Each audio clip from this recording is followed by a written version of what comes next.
اب یہاں پر ایک اور بھی اہم بات میں پھر اور فرمایا اللہ تعالیٰ نے کہ وما دعاء الکافرین الا فی ضلال، تو وہ جو کچھ اپنے جھوٹے خداؤں کو پکارتے ہیں تو وہ ان کافروں کی دعا بھٹکتی پھرتی ہے، یعنی ان کے کوئی کام نہیں آتی ہے۔ کام بھی پھر بھی اگر کوئی آتا تو رب کائنات آتا، جس کے ہاتھ میں سارا نظام ہے، جو سارے سسٹم کو کنٹرول فرماتا، جس نے سارے نظام کو بنایا۔ تو اس کے بعد پھر اللہ تعالیٰ آیت سجدہ کو بیان فرماتا ہے، اور یہ وہ آیت ہے کہ جس کو پڑھنے سے اور سننے سے انسان پہ سجدہ واجب ہوتا ہے۔ تو فرمایا کہ وَلِلَّهِ يَسْجُدُ مَن فِي السَّمَاوَاتِ وَالْأَرْضِ طَوْعًا وَكَرْهًا وَظِلَالُهُم بِالْغُدُوِّ وَالْآصَالِ، فرماتا کہ اللہ ہی کو سجدہ کرتے ہیں جتنے آسمان اور زمین میں ہیں، خوشی سے خواہ مجبوری سے، اور ان کی پرچھائیاں ہر صبح و شام، یعنی زمین و آسمان میں جو بھی ہے، انسان ہے یا جو بھی مخلوق ہے، وہ سب کے سب اللہ تبارک و تعالیٰ کو سجدہ کرتی ہے، اپنی خوشی سے سجدہ کرے یا چاروں ناچار کرے، حتیٰ کہ جو سائے ہیں ان کے سائے اللہ تعالیٰ فرماتا وہ بھی اس کو سجدہ کرتے ہیں، صبح و شام سجدہ کرتے ہیں۔ اب اللہ تعالیٰ کو سجدہ کرنے سے کیا مراد ہے؟ تو دیکھیں، سجدہ نہایت ہی عاجزی، تذلل، انکسار کی علامت ہے، کسی کی تابعداری کرنے کا نام ہے۔ تو مسلمان تو وہ ہیں جو اللہ تعالیٰ کے حکم سے خوشی خوشی اللہ تعالیٰ کے حکم سے سجدہ کرتے ہیں، اس کے حکم پہ عمل کرتے ہوئے، لیکن جو کفار ہیں، غیر مسلم ہیں، وہ کس طرح سجدہ کر رہے ہیں؟ تو سجدہ کرنے سے جیسا کہ میں نے بتایا کہ اس کے نظام کے اندر چل رہے ہیں، اس کے بنائے ہوئے طریقے کے اندر چل رہے ہیں، اس کے بنائے ہوئے نظام سے باہر نکل نہیں سکتے، اس کے طریقے سے باہر نکل نہیں سکتے۔ تو یہ جو آٹومیٹک پورا نظام چل رہا ہے، تو وہ اسی رب کریم کے امر پر چل رہا ہے، تو ہر ایک کو اس کے امر کی پیروی کرنی ہے۔ تو یہ نظام چل رہا ہے، تو کوئی بھی جتنے بھی انسان ہیں تو وہ چاروں نہ چار، یہ ایک پورا کائنات کا نظام ہے جو اللہ نے بنایا ہوا ہے، وہ چاروں نہ چار اس کے حکم پہ ہی چل رہا سارا کا سارا۔ تو یہ بھی سجدے کی ایک صورت ہے کہ اس کی اطاعت میں سب کے سب،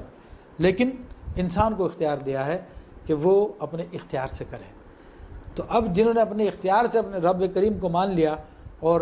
محمد رسول اللہ صلی اللہ علیہ وسلم اللہ کے آخری نبی پہ ایمان لے آئے، تو وہ لوگ ہو گئے جو خوشی خوشی سجدہ کرنے والے ہیں،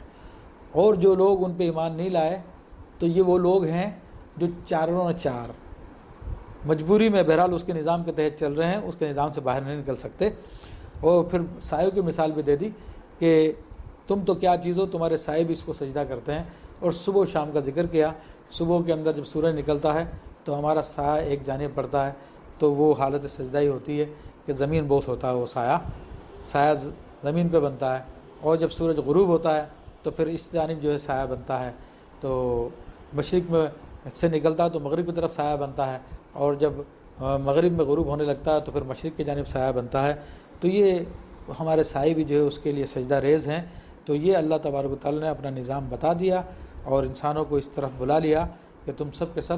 اس عظیم قدرتوں والے، عظیم علم والے رب پہ ایمان لے آؤ، اس کے حبیب محمد رسول اللہ صلی اللہ علیہ وسلم پہ ایمان لے آؤ، اسی میں تمہارے لیے بھلائی ہے۔ اگر تم ایمان نہیں لاتے تب بھی تم اس کی بادشاہت سے باہر نہیں نکل سکتے، تب بھی تم اس کے قبضہ کنٹرول سے باہر نہیں ہے، لیکن تھوڑی سی دنیا تمہیں برتنے کے لیے دی ہے جو آزمائش ہے، اس آزمائش کے اندر اس پہ ایمان لا کر اس کے حبیب علیہ الصلوۃ والسلام کے غلام بن کر اس امتحان میں کامیاب ہو جاؤ، ورنہ آخرت میں سخت عذاب ہے، جیسا کہ آئندہ ذکر کیا جائے گا۔ میں اللہ تعالیٰ سے دعا کرتا ہوں کہ اللہ تبارک و تعالیٰ ہمیں اس قرآن عظیم کو سمجھنے، اس پہ عمل کرنے اور اس کے پیغام کو دیگر لوگوں تک پہنچانے کی توفیق عطا فرمائے۔ اور جتنے حضرات اس پروگرام کو دیکھیں یا آیات کو سنیں، تو جو سن رہے ہیں اس وقت تو وہ سجدہ ادا کر لیں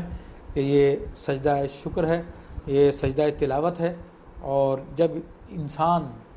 سجدہ کرتا ہے تو رب کے قریب ترین ہوتا ہے،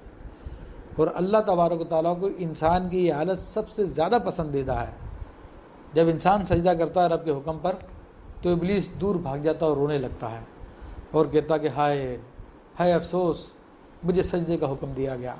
میں نے سجدہ نہیں کیا، میں جہنمی ہو گیا۔ انسان کو سجدے کا حکم کیا گیا، انسان نے سجدہ کر لیا، وہ جنتی ہو گیا۔ تو اللہ تبارک و تعالیٰ ہمیں اپنے سجدوں میں رکھے، اور اللہ تعالیٰ خوشی خوشی ہمیں اپنے سجدوں میں رکھے۔ آمین بجاہ النبی الامین۔